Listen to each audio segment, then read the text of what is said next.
Hey, everybody. Welcome to another edition of the Anything But Typical podcast, where we have real conversations with leadership growth and what it actually takes to build a business that works. And oh my goodness, Randy Goldenberg, and I go way back. I'm wearing a t-shirt that he gave me at least 15 years ago from Spark Your It's Brand before he yeah, sold it. yeah. Can't believe you still have that thing and it hasn't shrunk yet. It's awesome. It's a great t-shirt, man. Yeah, It still feels great. yeah. So anyway, we're thrilled to have Randy Goldenberg joining us from Cleveland, Ohio. And Beautiful here's Cleveland. the deal.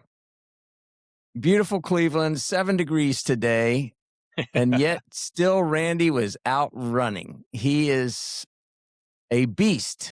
I got to know him especially at a number of places, but Lifetime Fitness, and then he ended up moving into our building after our company blew up. And so we have history. But anyway, here's the deal. You're out doing your run and somebody is in their heated car and they see the maniac running in the snow and the sub,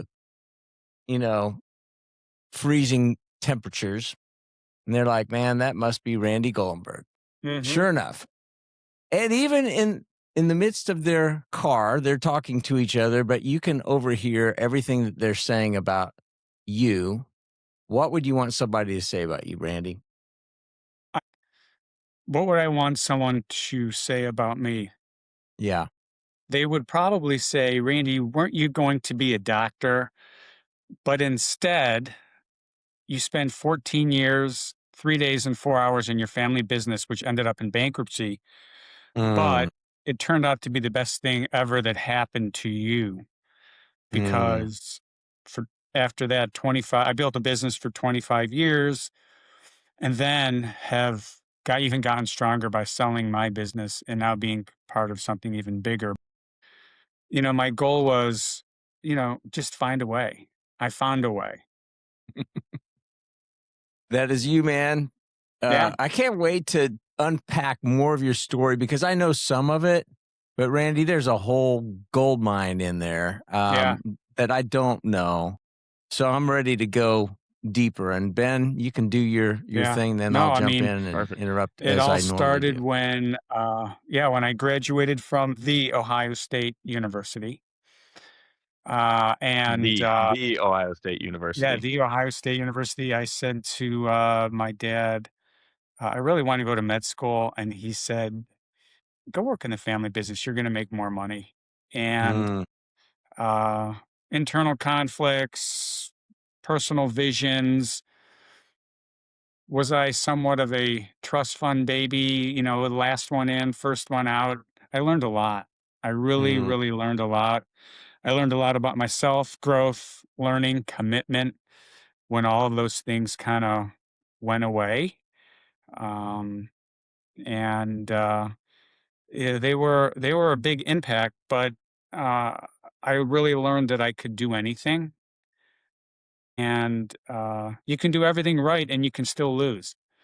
Um, Hmm. Mm. but Yep. I rebuilt and built Spark Your Brand for 25 years and started from scratch, and it felt like early struggles and the momentum just kept on going and I, reinvented myself and uh, the things weren't optional. I just, you had to find a way and survive.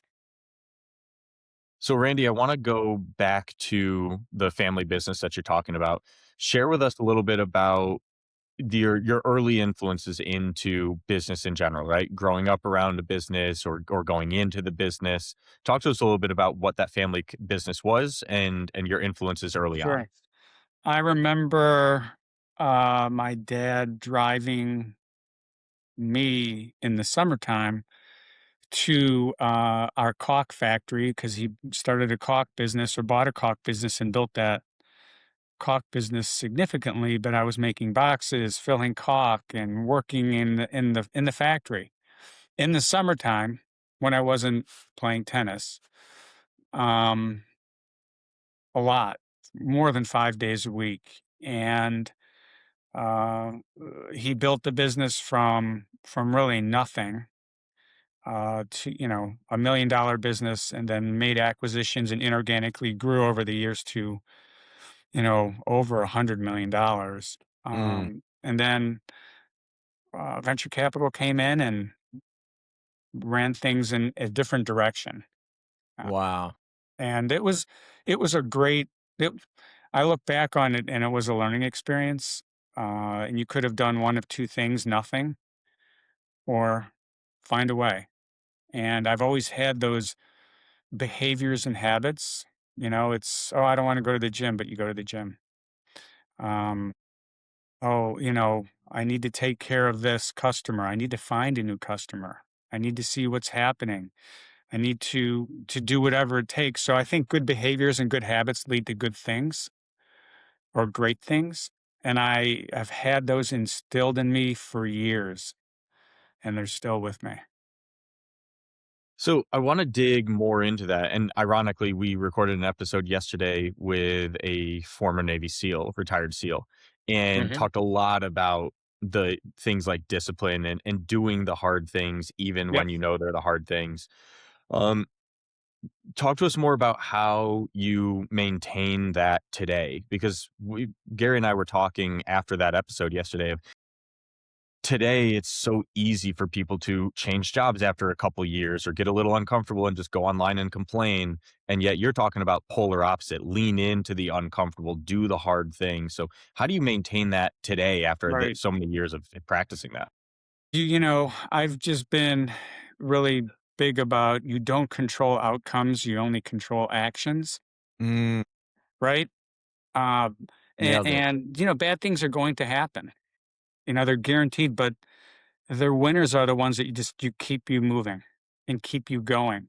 So I think I'm comfortable with being uncomfortable.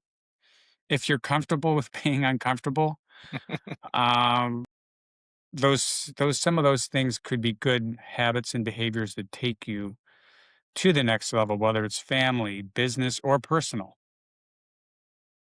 Yeah, that's so true. You're right. I love that message.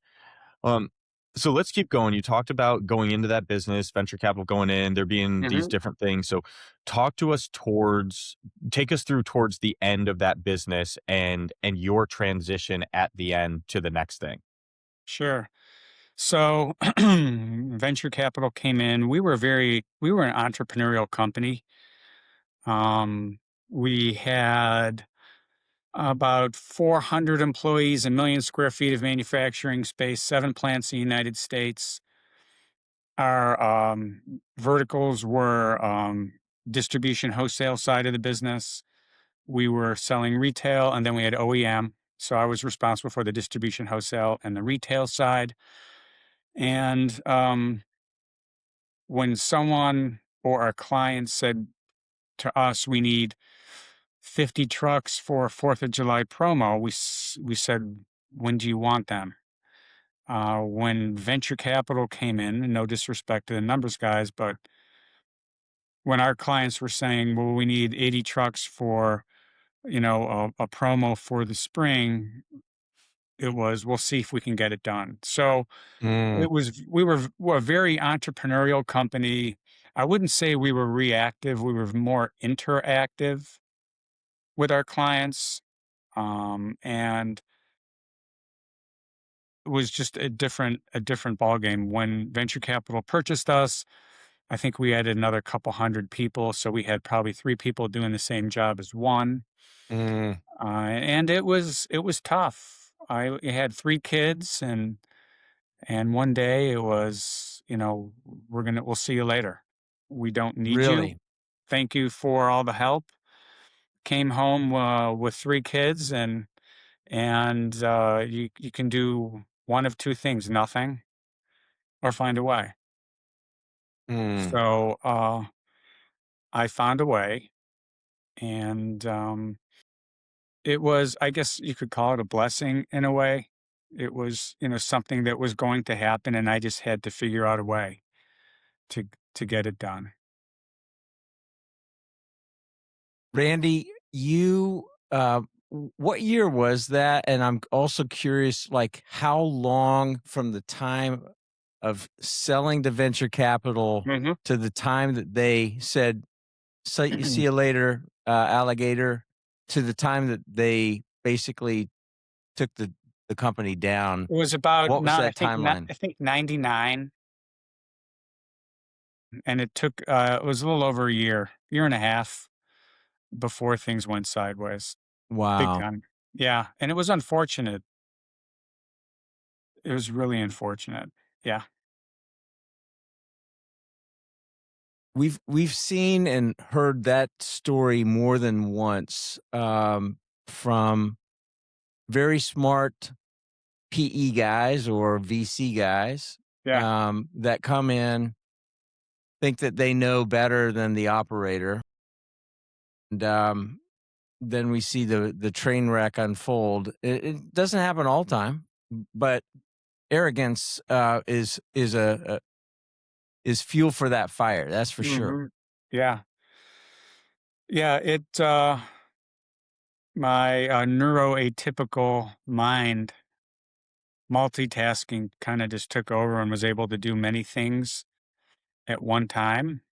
I guess some people call it survival mode, but um, I could just do multiple things at one time and just figure out and find a way. And it was a learning experience. I did learn some from my dad, who was very entrepreneurial.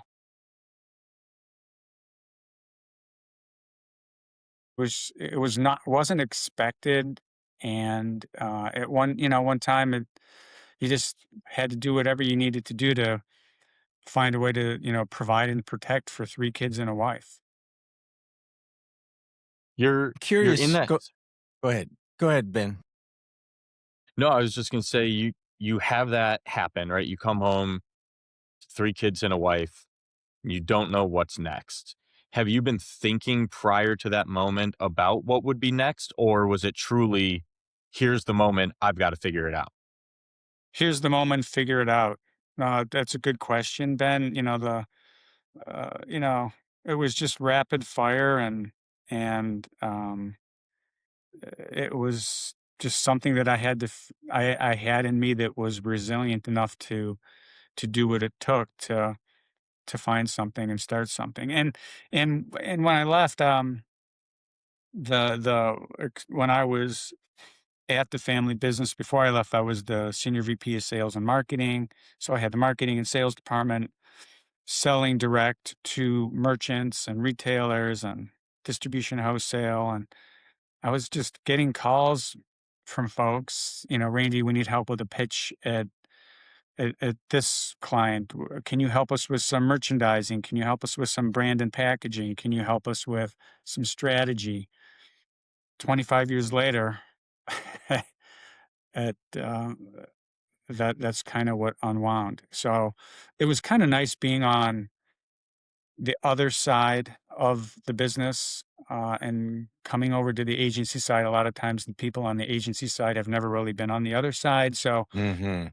I could think like some of our customers or our customers' customers. Yeah, I'm curious too. I wanna go back a little bit to when the thing was unwinding. Yeah. And, you know, what's funny is, like, I didn't know, like, you played tennis for the Ohio Yeah, State University. I was, those I started playing tennis, God, when I was like, I don't know, 5 or 6, practicing against the garage. So, a lot of my friends over the years were out having fun, drinking liquid courage and doing whatever else they would do, and I was playing tennis and playing tennis and playing more tennis, and yeah. So, the competitive behaviors and mindset have maybe were instilled in me at an early age now when I think about it. Yeah, and, the fact that you're playing tennis there, you wanna go into med school, and your dad says, "Hey, Pally, Right. this is what you should be doing," and, okay, so you follow your father's advice. and you benefited from his company because you said trust fund guy or whatever, Yeah. um, but you didn't ever since I've known you, you were never a person of privilege. Now, I met you after that happened because I didn't Yeah. move to Chagrin until 2002, and we Right. met a few years later than that. But Right. nonetheless, I'm curious about those, following your father, doing what your father had asked you to do, growing the business, working with your father, and then seeing the thing blow up and then being asked to leave. I mean, I want to hear a little bit of that story. Like, what was that like? The dynamics between your father and then how did that, you know, play out and how has it played out? Yeah. If he was still here, I would definitely say to him, uh, that it was very unfortunate. I don't think that he really thought that those things were going to happen as well. Mhm. And, that one handshake, that one decision really was very disruptive to the family and our relationship.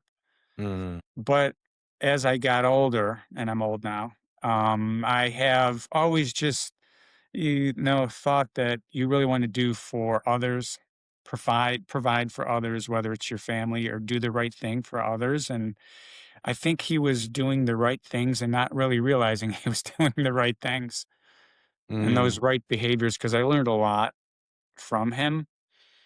And I learned a lot of things what not to do as well. So some of the Mhm. patterns I did break that he had. So it was very hard. It was very disruptive, and I don't think I would be doing what I'm doing now if it wasn't for getting shut out 6060. So you just need to find a way to grind back in, and if you're down 40 love, that's okay. It's not over yet. So yeah.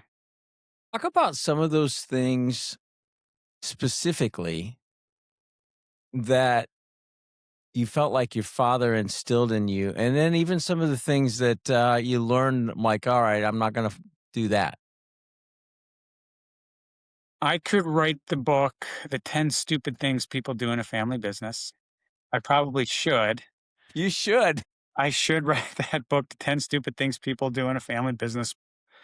The Yeah. communicating with people and really being open and honest, he really wasn't. Mm. You need to really have good conversations and be open and honest with people. The communicating was one of the what was a big thing that I learned that you just need to um, communicate in the right fashion.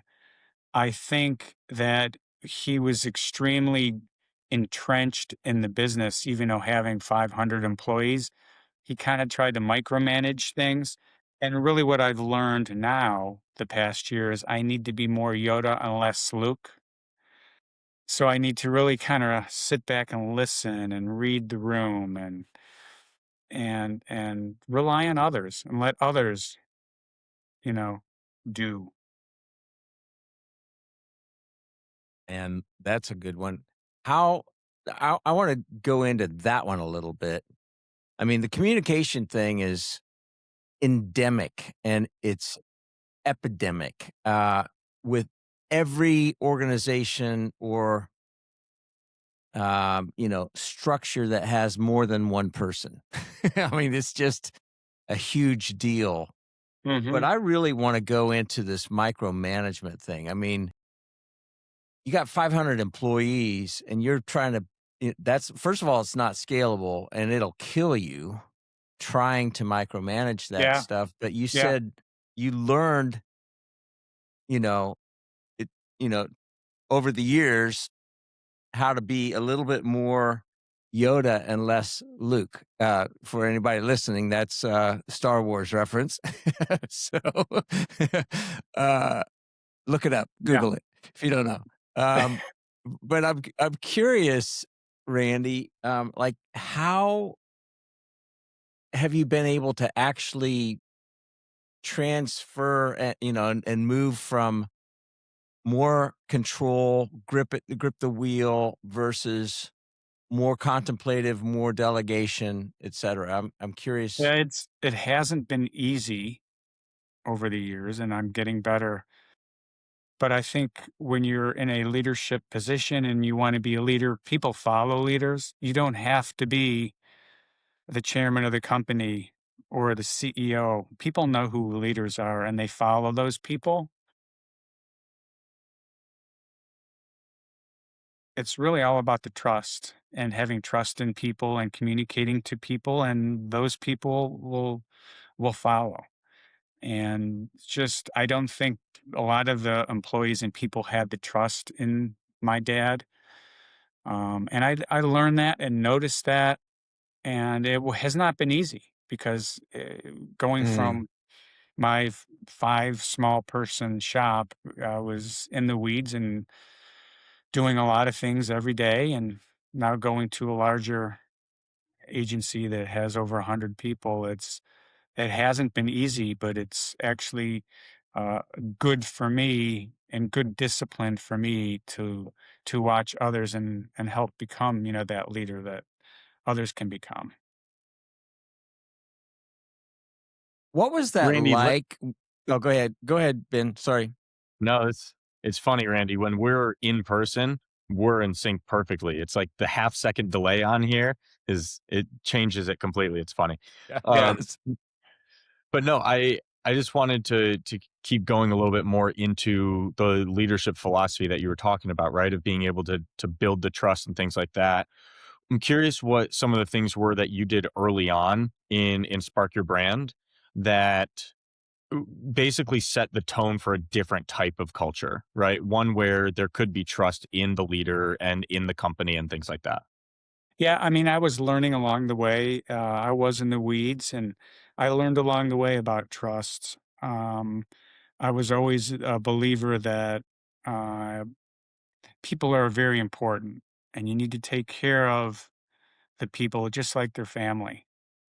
And it wasn't just, a 9 to 5, come in and leave. And it wasn't easy. Along the way, there were people that worked for the company that took advantage and really weren't part of the family. And I learned the hard way. But all along the way for 25 years, I learned about leadership and trust and doing the right thing. And it's not easy. Listening, uh, those things are. I'm still doing them today. Right. Still trying still trying to figure it Yeah, out. Aren't yeah. aren't we all? Um I'd love if you're able to think back of an early example of one of those learning curve lessons, right? Because you said you were learning along the way. What's something you did early on that now with your experience and knowledge you would have done differently? Well, woulda, coulda, shoulda is a great thing. And my podcast that I'd like to come out with would be woulda, coulda, shoulda. And you never know, so stay tuned on that. But there's a perfect mix of regret and hindsight and what if energy in there. But some of the things that I learned is you really need to take care and pay. I overpaid for people. I really wanted to take care of people, and I just realized the way my dad would pay people would really not be or compensating them in a manner that they probably should be. And I was always a believer to overcompensate. So, to keep people, to trust, have people have trust in the company, in us. So, yeah, I learned along the way, how he would treat people and how he would hire people. And sometimes people would leave just for reasons of I can go find another job for $5,000 more, when really the culture and the trust, you want to keep people around. So yeah. Mm, yeah. I'm curious, Randy. We're gonna be ping ponging all over the place because that's kinda how my brain works, That's and good. Ben and I are All usually right. pretty good I've had about enough doing that. caffeine. We can just keep going. Rock on. Man, you with caffeine is scary because 'cause I've seen how you work out, and you are a beast, man. I mean, I Um, loved our times working out together. I missed the fryinator, I'll tell you that. Yeah, we were throwing it down, and it was always good. Um, but this is a tough one. Like, you saw a pretty big dynasty blow up and go down in flames. PE, VC, whatever, outside money with experts that claim to know what they're doing and, took it down. Mhm. And it was a pretty painful experience. Yeah. Then let's just fast forward 25 years after you take Spark Your Brand from a spark and turn it into a flame, and somebody's knocking on your door. Hey, this is going to be great. They all say it's going to be great. Not always is it great. What was that like in thinking about it? And it's interesting to me because you've been with these guys a while now, and you've like stayed in the ring, and you've embraced that. And it wasn't the fact that you were founder of Spark Your Brand. Now you're an EVP of a much bigger company, and you Yeah. still seem to find meaning and purpose, and you're learning from that. I want to know, like, what was that like? It was, it was awesome. It was Mm, awesome. The owner of the agency that, I'm at now, the AdComm Group, AdComm, I've known the owner for probably 26 years, mm, and, we had conversations over the many years, and we see each other and know each other, and I don't know, 13, 14 months ago, I got a call and I said, "Yeah, I'm ready." And I think it was a good for us as a company and a career path for the 5 of us, mm. to move forward because of the culture is so amazing and leadership is here and the trust. It's hard to explain. I love it. I don't like it. I love it. And when you love something, you can like things, but if you don't love them, Yeah. it's a different animal. Oh, Yeah, it's true what the passion part of business does, right? From a Yeah. motivation standpoint and a Yep. consistency and discipline. Because, yeah, if you just like a business you're running, eventually you get burned out, especially in a Yeah. small business where you feel yeah. lonely and you're on an island. If you don't love it, you're not going to be able to persevere. But if you Right. love it, you're going to see it through. So I Yeah. love that point you just made.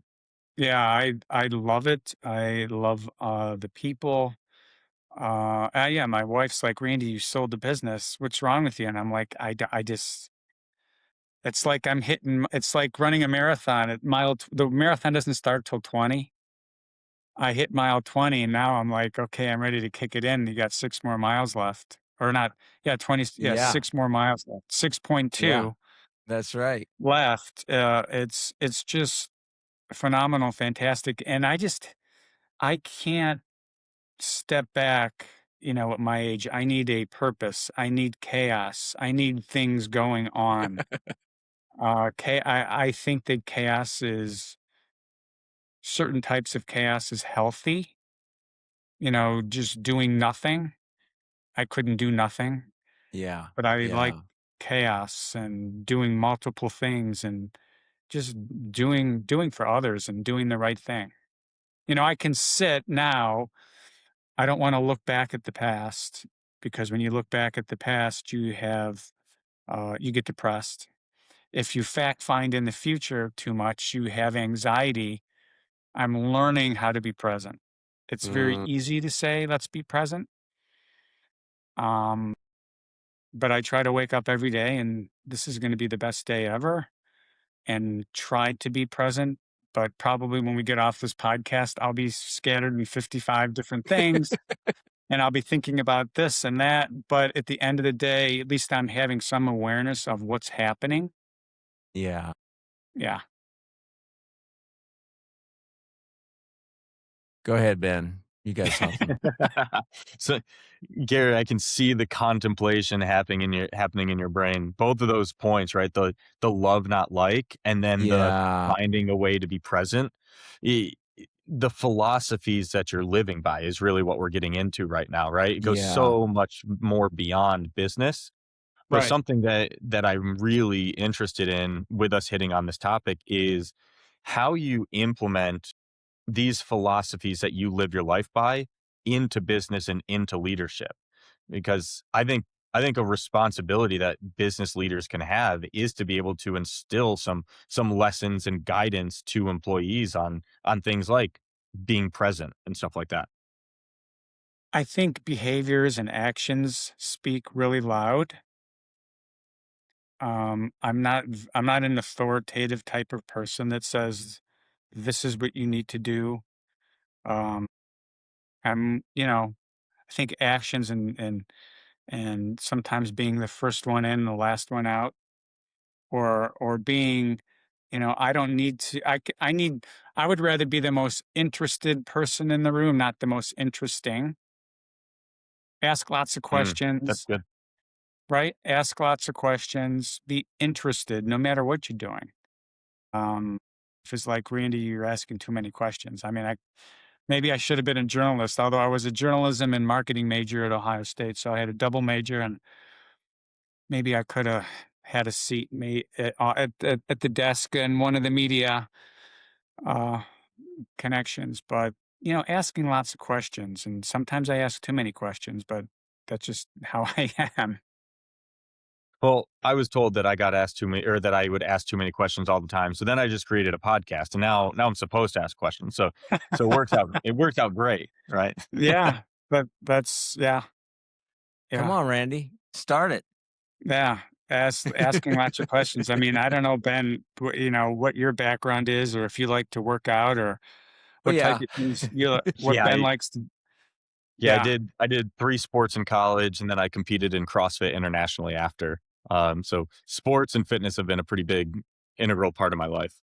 great. So you did a lot of CrossFit. So K2 tape is probably in all of your bags. The kinetic Right. tape is a lifesaver. It's the best stuff in the world. And yeah, I did CrossFit for like 5 years, and I kind of had to back off some of those compounded movements. They're very good, but I think they can start to hurt you as you get older. Mhm. Yeah. Yep. Yeah. Yeah, for sure. Do you guys market the K2 tape? The K2 tape is good stuff, right, Ben? It sure is. Sure is. Kinetic tape. Yeah, it's just Yeah. a therapeutic way when you pull muscles or have muscle soreness or whatever. Yeah. So, Randy, I do want to go deeper into the love thing. And I'm going to make a statement that I've seen that you have completely circumnavigated around this phenomenon that I've seen.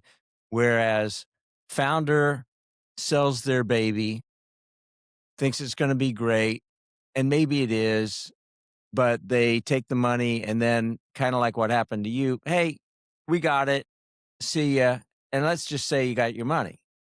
But then they're sitting there and they're like, now what? Besides driving their spouse crazy because they're in their space now and, Sure. like, hey, what's going on? Where they really kind of lose a sense of purpose outside of the baby that they created, their company. And then I've seen too much of this being lost. Mhm.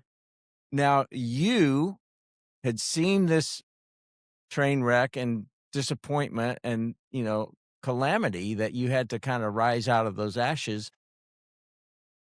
You love doing what you do, but now you're working for somebody else. I want you to talk about the kind of things, and you've talked about culture. Culture is a big deal. And Yeah. so cultural compatibility is a big Yeah. deal. But even if you have cultural compatibility, but you're specifically not involved in the stuff that makes you come alive, you can have a great culture, but still feel like you're dying in a great culture.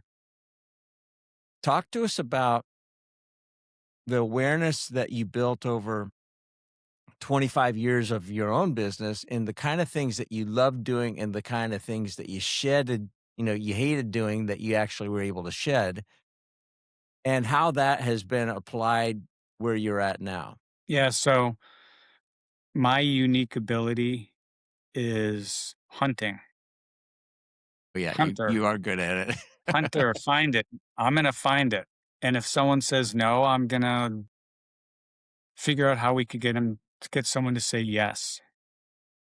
I've always been that hunter, not farmer. There's a lot of farmers out there. A lot of people think they might be hunters, but they're farmers.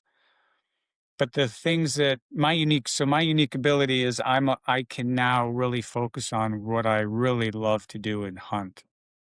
Talk, get interested, ask lots of questions, find new in a meaningful way, not in a salesy way, but something that's very meaningful. But before I was just doing, receivables, payables, inventory, Ah, insurance. It was the day to day. Now I can just do what I love to do, my unique ability, and hunt it and find it. did you have that kind of a conversation with the powers that be at AdComm before you came over, where you actually talked about, "Hey, what does success look like? These are the things that I love to do. These are the things I'd love to shed and not do." Did you guys have that kind of a conversation? I think that they saw that in me, Mm, and I mean, we had the conversations, but when I had my business for 25 years, I really never found anybody that was a hunter over 25 years. And I'm sure Gary, you could relate to this as well from the agency world. So there's been plenty of people that say they can hunt, but I really love to find it, get it, keep it, and continue to find more and find new and really show value in what we're doing when we're hunting. What's the return? With the money that people are investing with us, what kind of return are they getting?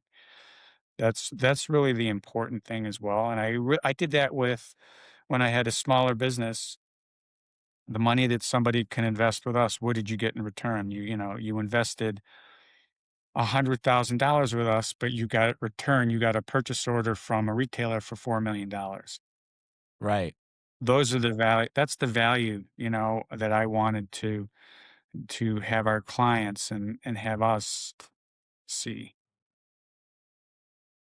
The thing that I wanna focus on here is you're talking about being a hunter, but a lot of times when you think of a hunter, you think of the traditional salesman, right? The pushy person that Sure, has their own agenda, they're gonna say whatever it takes for a sale, sure, and you're just naturally talking about it in a completely different way, right? You're saying, "I'm gonna find how to show the value that we're providing, and I'm gonna make sure they're getting a return on their investment, and I'm gonna find ways to listen and connect." So I I just wanna really put a pin in that fact of being a hunter does not mean being some sleazy salesperson just to get a correct, little commission, right? It's right, finding the right people and going about it in a humane, authentic way.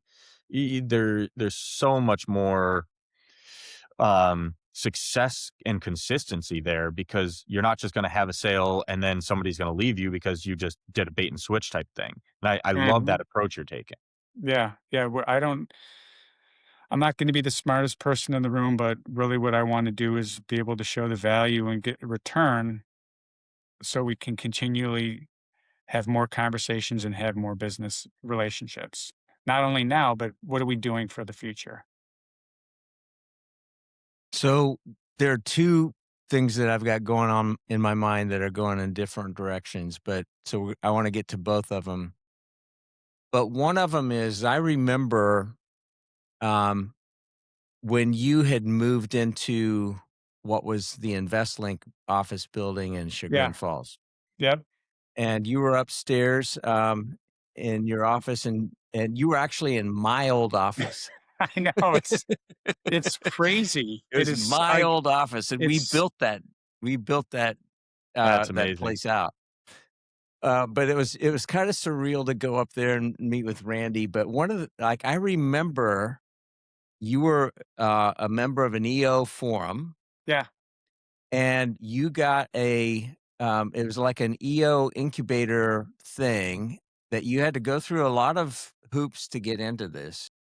And I remember because I didn't even know anything about EO yet at that time. I yeah, was like, wow, that's kind of cool. yeah, And talk about that outside perspective because I remember you talking about your forum group being very close to you and how you developed deep relationships that were you were able to kind of drop the guard and talk about the real business issues that business owners deal with that are it's very lonely running a company a lot of times. yeah, I want to hear a little bit about that, and then now that you're part of AdComm, what are you doing for your own personal outside the jar, stimulation of learning? Because you're a learner. yeah.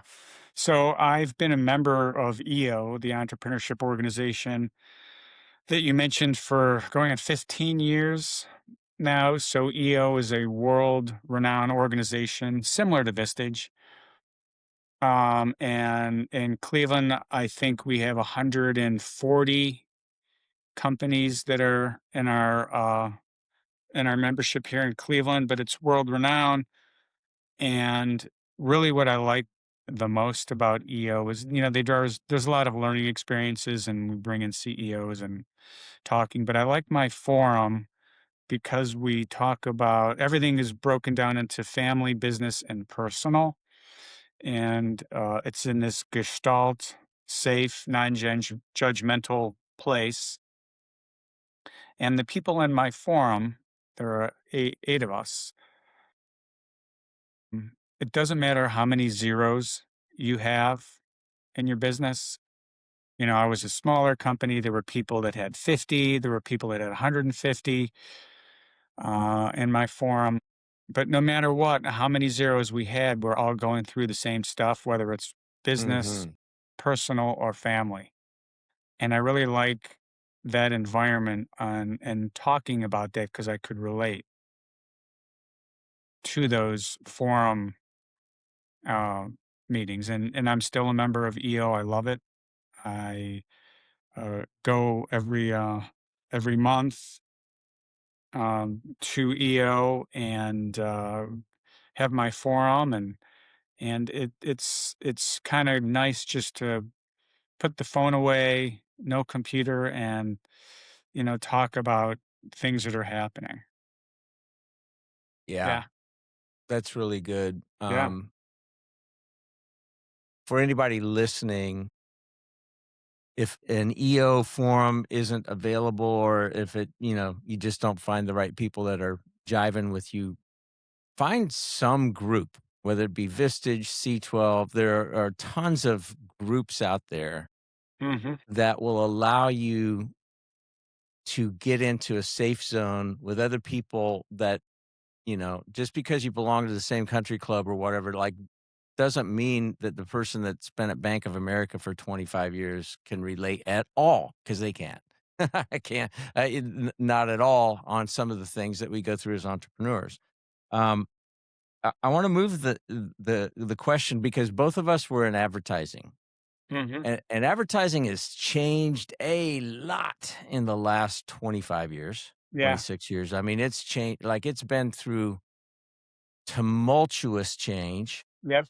still going through change with AI and this and that. But one of the things, and Randy and I actually got to collaborate when I was running a firm, another firm in town in Cleveland. But he had expertise in getting people on the shelf and actuated in large retailers like the Lowe's and Home Depots and the Menards and those kind of people, because you took your background of what you learned on the manufacturer and distribution side to be able to go onto the other side of that table and go, "Hey, I can relate, and here's what Hmm. you got to do." Hmm. So, um, Yeah. and that still seems to be the niche in which you're operating, I'm assuming. I'd like to know a little bit more, like, Sure. is that where you guys are going, like, with your group and what part of the Yeah. bigger part of AdComm? Yeah. So the really nice thing is that we had a very defined vertical on what we specialized in: Yeah. merchandising, POP packaging, some product development, and some product video, and maybe a little bit of digital. But now, as we've gone for the past 25 years, a lot of companies are looking for other companies that have integrated resources. Yeah. They don't just specialize in one thing.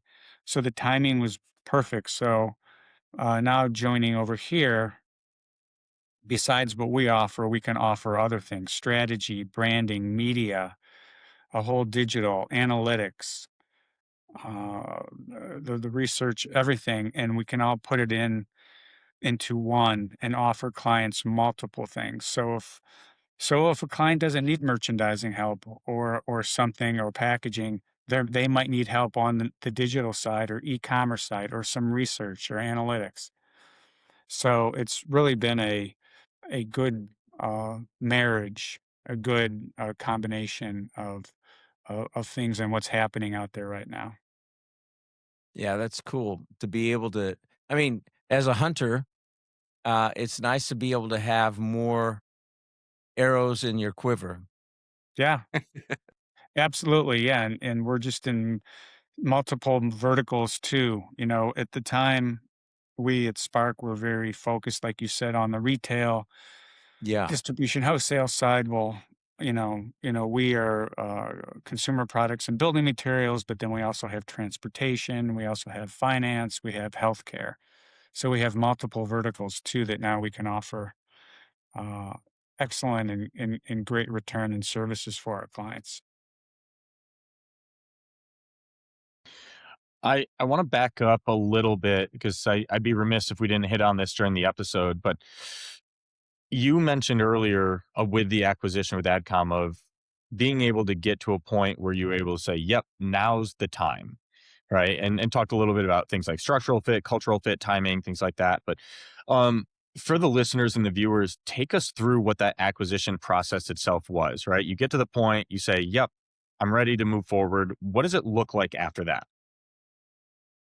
What does the acquisition look like? Yeah. Yep. Take the Um, listeners and viewers through that experience. yeah, we I had a conversation. We closed the deal last March. I communicated to the team prior or just right when, or actually when we closed, after we closed. And then we transitioned to our downtown offices within 6 months, and everybody has transitioned and matriculated into their specialty, the creative, the account side, and it's I think it's really been a good and interesting transition, to say the least. So, and there's always learning and being able to, learn from other things that we're doing as well. So, our creative team only did specific creative things. Now their creative juices could be flowing on a bigger pace. Same thing with the account side. Instead of just doing, specific vertical things on account, we can do multiple things on the account side. So it's really been a very good path. And Yep. from the standpoint of inorganically growing, shoulda, coulda, woulda, I probably should have done Yeah. this years ago, but the timing was right because as we keep on moving forward, like I said, companies are looking for other companies that have integrated resources, not just one specific specialty. You mentioned again, like shoulda, coulda, woulda, right? Done it years ago, but the timing was right now. So for entrepreneurs in this similar type situation, right? They've built a company over many years and they've had some success. How should they think about timing, readiness, mindset, those types of things that go into it from the personal side of being an entrepreneur thinking about selling? Yeah.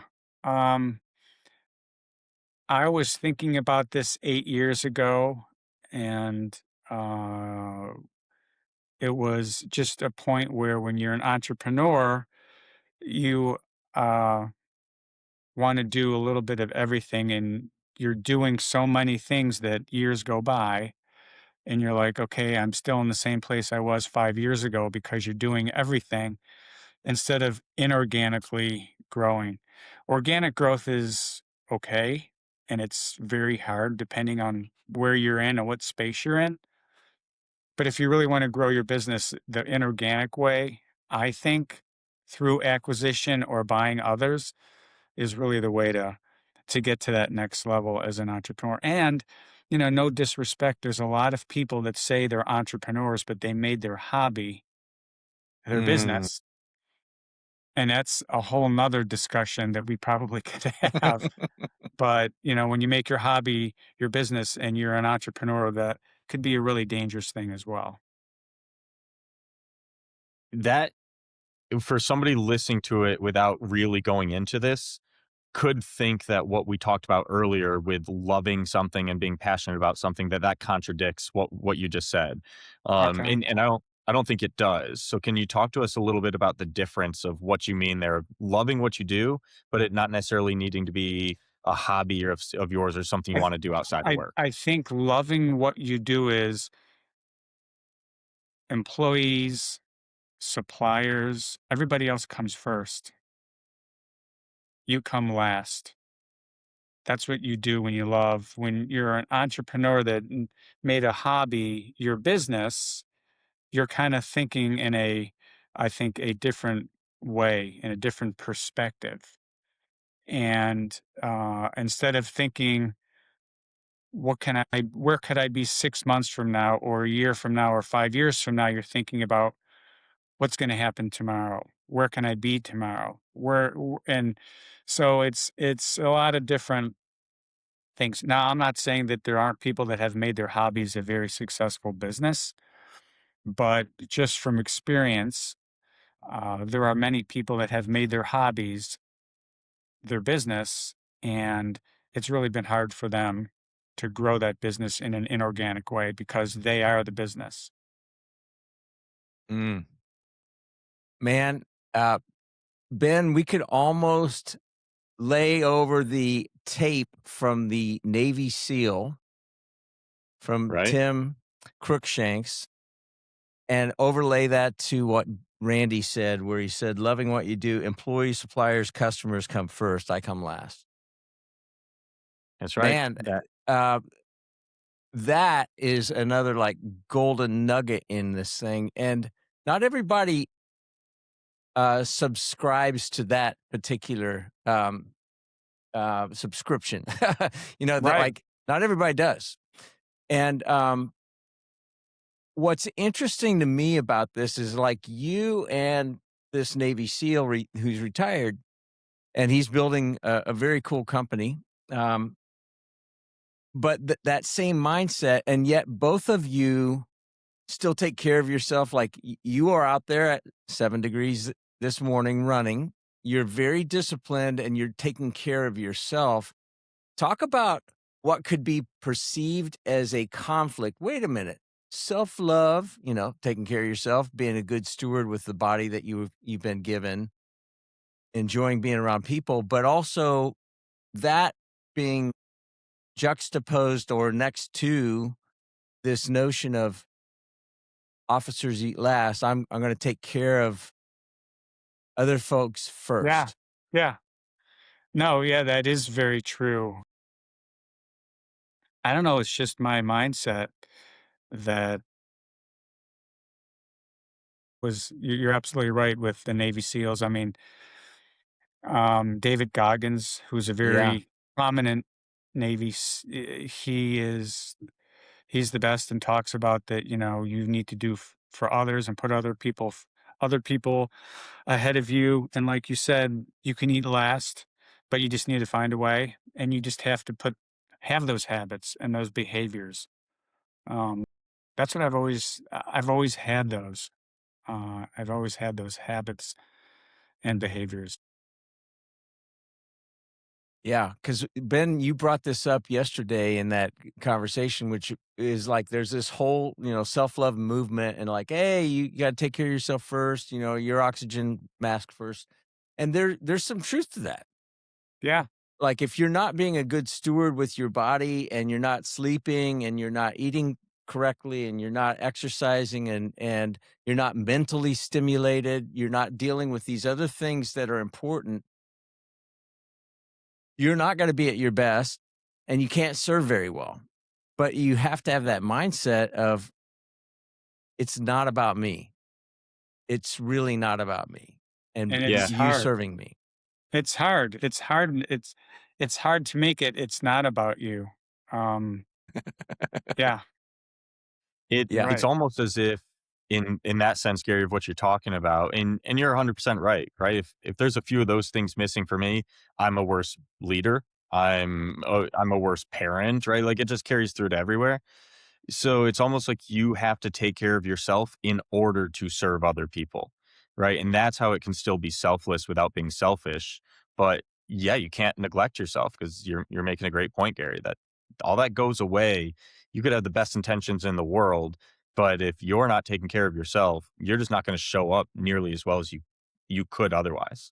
Right. I mean, you're absolutely right. It's like, December comes and everybody wants to go to the gym and lose weight. And you start going to the gym in January and you come home and nothing happens. And you go again to the gym the next day and nothing happens. But you have to go to the gym again the next day and nothing happens.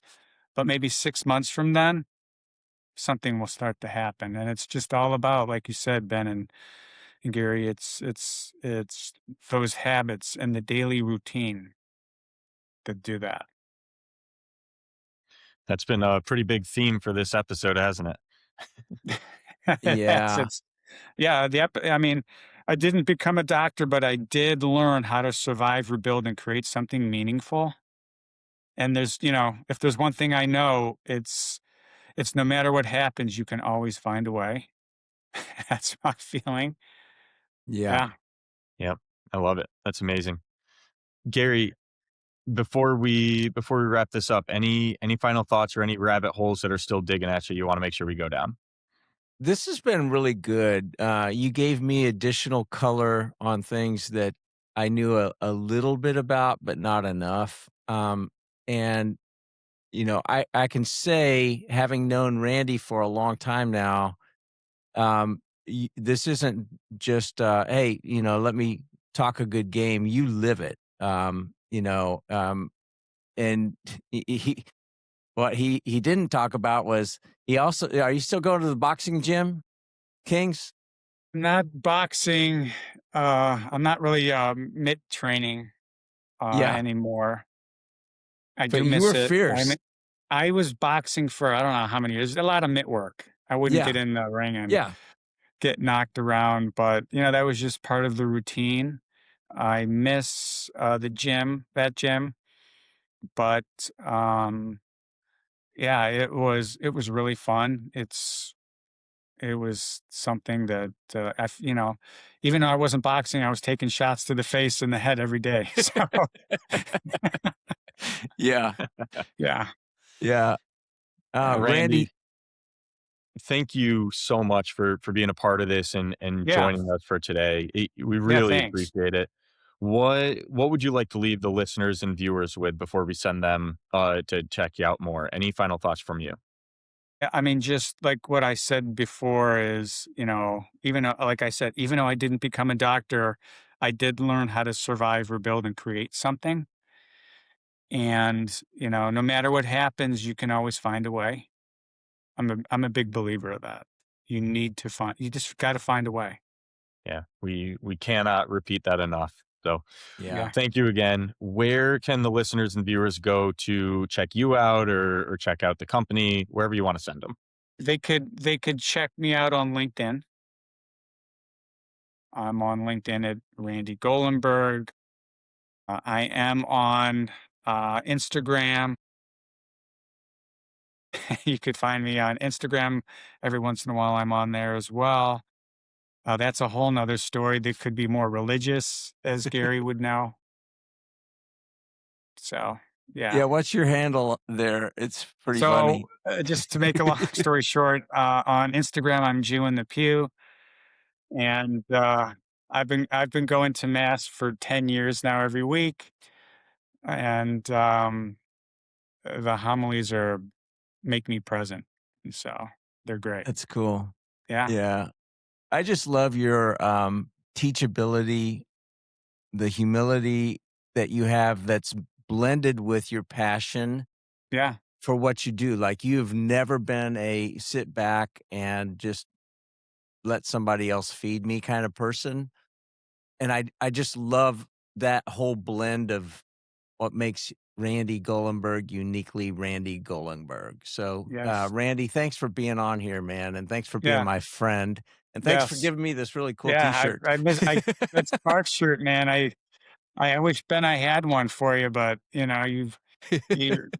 I don't know. I don't This was have a one for special you. edition a long time ago. Yeah. That's right. Yep. Yeah, Gary, we'll definitely be in touch. I'm looking forward to seeing this, and yeah, love to. Maybe I can get you on my podcast when I have that, whenever that is. So you Shoulda, never coulda, know. woulda. It's going to be shoulda, coulda, woulda. That's what I it's going to love be it. called. Yeah, amazing. yeah, Amazing. Love it. Thanks, yep. Randy. Thanks, guys.